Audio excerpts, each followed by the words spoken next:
Sveiki, bičiuliai. Tai noriu pasidalinti su jumis, į ką atkreipti dėmesį jau prasidėjusią savaitę.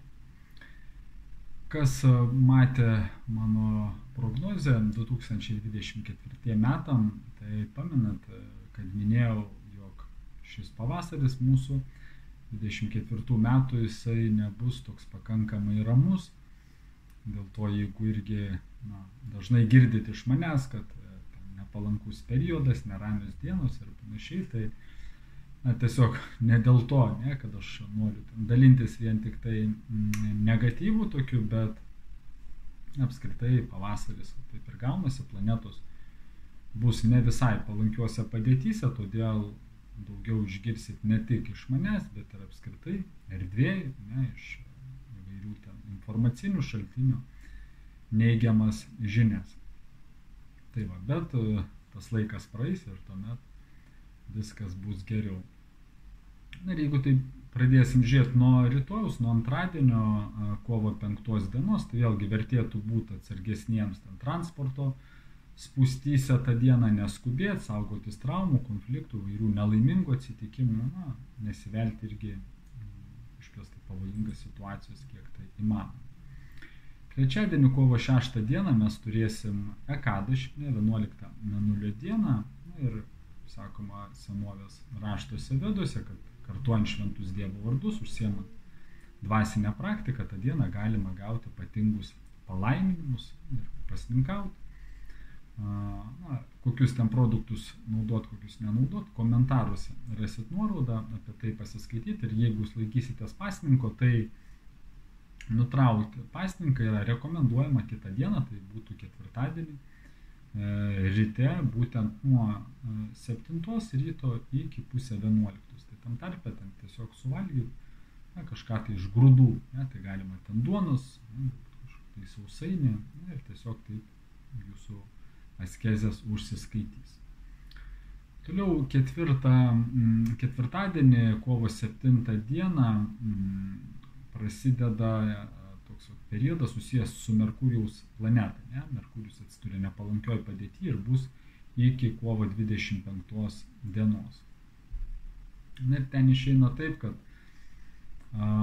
Merkurijus jisai susijęs su bendravimu, su komunikacija, su lankstumu, su dokumentais, su sutartim, taip pat ir verslas, ir ypatingai jisai susijęs su nervinė sistema.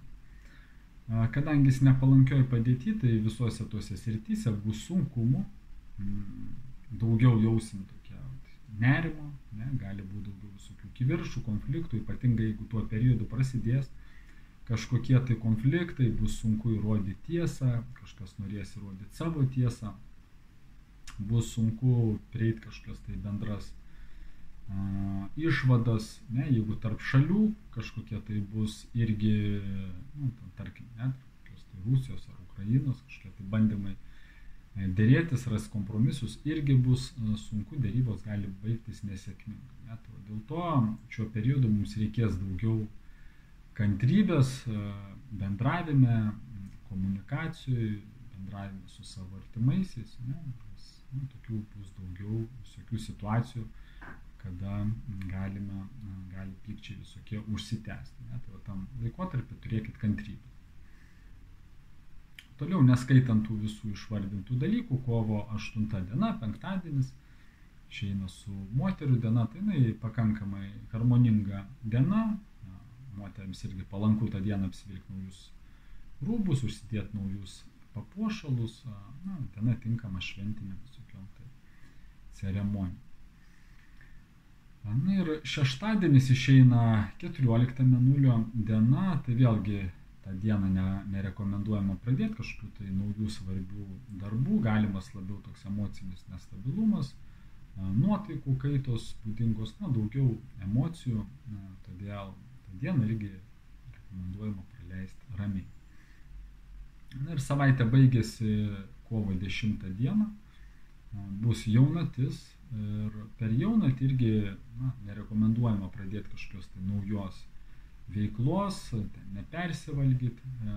Ta diena irgi palanku daugiau laiko skirti dvasiniai praktikai, šventų Dievo vardų kartojimai. Na, būtent ta diena visiems tiem dvasiniam dalykams suteikia tokios daugiau, sakykime, energijos. Ne? Nu, visa tokia savaitė gaunasi, kiek įmanoma, skirtam daugiau laiko, antradienį, sekmadienį. Na ir jaunatis visada palanku prisiminti užėjusius, ten savo protėvius, artimuosius, reiškia, nu, už juos, sakykime, taip, pasimelsti, atiduoti skolas, atsikratyti žalingų įpročių, išmesti kažkokius tai daiktus, susitvarkyti namus, vertėtų labiau kontroliuoti irgi neigiamas emocijas, jeigu ten tą dieną su kažko susipyksim, gali irgi tie konfliktai ilgiau užsitęsti. Na ir tą dieną būtų palanku praleisti gamtoj kažkur tai, pasivaikščioti, nu, galima irgi prie vandens telkinių, tai visada suteikia daugiau tokios psichinės energijos, nusiraminimo, na ir daugiau laiko irgi skirti bendravimui su žmonėm, kurie mus įkvėpia. Tai būtų tokia savaitė, linkiu, kad jinai visiems praeitų prasmingai, dėkoju, kad klausėt, būkit laimingi ir iki pasimatymų kituose video.